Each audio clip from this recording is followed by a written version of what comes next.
I'm coming to you live from Butte, Montana, and I want to get into some alternate picking stuff. Hey, how do you synchronize your hands? You know, like when I do it, it doesn't work. It doesn't work.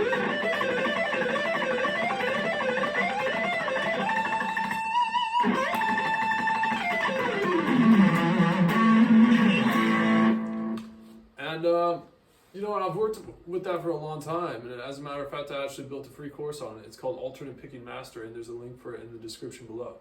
So you could give that a click, you know, and then stop bugging me about it. Okay.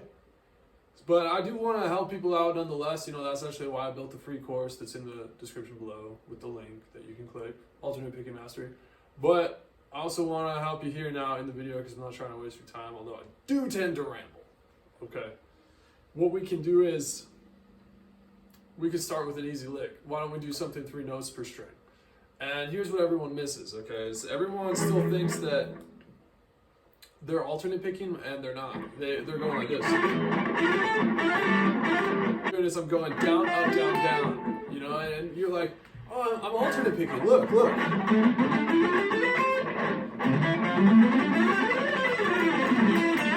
And the truth is you're not. You're just economy picking, dude. And sometimes you're going... And that's just like all down picking. It has absolutely nothing whatsoever to do with alternate picking. Okay, so that's why we have to actually learn how to alternate pick. And so a good way to do that is go down, up. And you can stop there. So if you have like a click...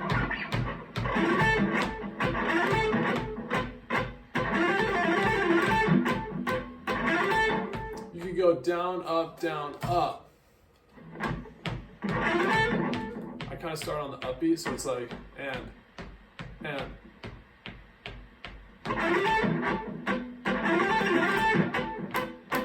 So I'm just playing 5, 6, 8 on the B string, go to the 5th fret on the E string, and then if I'm doubling up on it, I actually go back down the same notes I came. So 8, 6, 5 on the B string, and then 6, 8 on the B string. Finish on that up. And the big thing that I'm doing here is I'm making sure that on that upstroke or on that last note, it ends on an upstroke. So I know that I'm properly alternate picking because if I start on a downstroke, I play 1, 2, 3 notes, the next note is going to be on an up. Another thing you could do is you could start on the downbeat. This is probably easier for the beginners. So all of you, then you go down, starting on a downbeat, so do it. 1 and 2. So the last note you just play twice. So it's 5, 6, 8 on the B string. That's down, up, down. Upstroke to switch over to the E string, and then downstroke to finish on the E string. So 1 and a 2.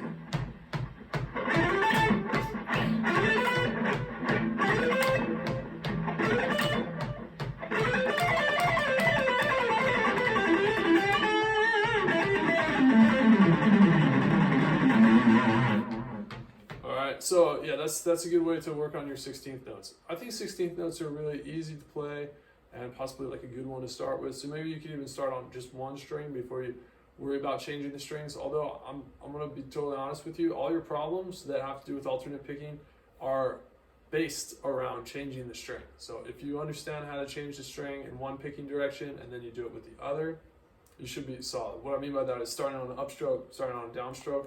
You can play this lick, starting on an upstroke, that reverses the string change. So now you're going up, down, up, change strings on a downstroke. This is like inside picking versus outside picking would be starting on a downstroke, down, up, down, up. You know, you're going on the outside of the string in that variation versus going on the inside of the string.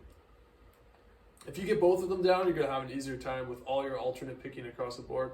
But you really have to take little things like this, isolate them, because what you're doing is you're playing a big solo, right?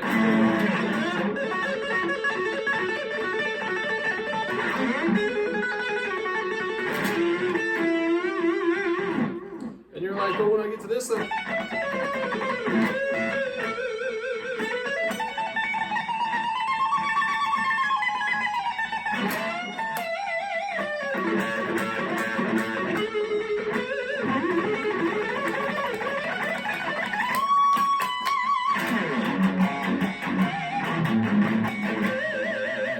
So what happens is when you get to that part, you choke every single time because you're like, what am I supposed to do?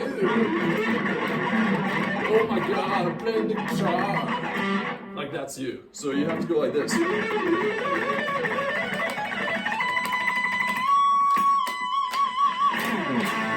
know what I'm saying? See how that sounds better? So I would just do that instead. Yeah, no, the way that you get there is you just break down this. You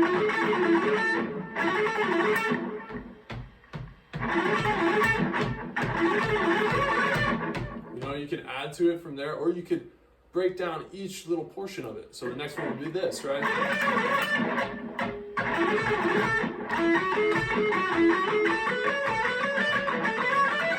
Actually, when you play that particular pattern, you land on the same stroke every single time. So isn't that cool? 1, 2, 3, 4, 5, 6. 1, 2, 3, 4, 5, 6. 1, 2, 3, 4, 5, 6. And then you start again on a downstroke.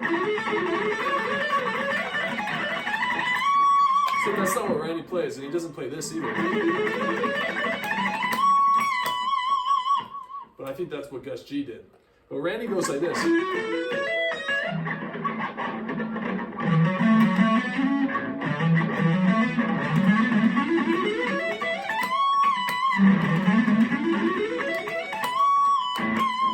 Pretty sure that's what Randy played. And it surprises me that I can play that right now. But that's kind of weird because it mixes like 2-note per string stuff as well as 3-note per string stuff. That's difficult, you know? And that's what I would not recommend doing if you're starting out with this. I would try to play like 2-note per string stuff, play 2-note per string stuff. You know, that's easy. That's the Zakk Wylde special.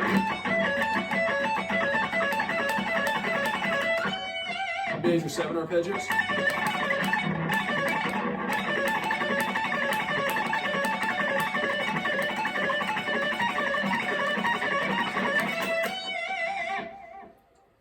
Major 7 sharp 5 arpeggios, dominant 7th arpeggios, diminished arpeggios. All this stuff is 2-note per string, you know, so just stick to that. Learn.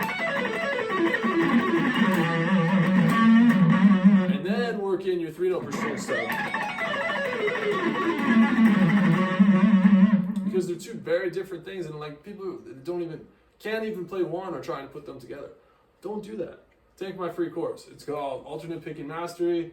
I'm going to send it to you as soon as you sign up. It's in the description, the link below and all that. If you're digging what I do with my channel, if you like my hat, just give it a like, subscribe, and or comment below. All right? I'll check you out in the next video. Peace.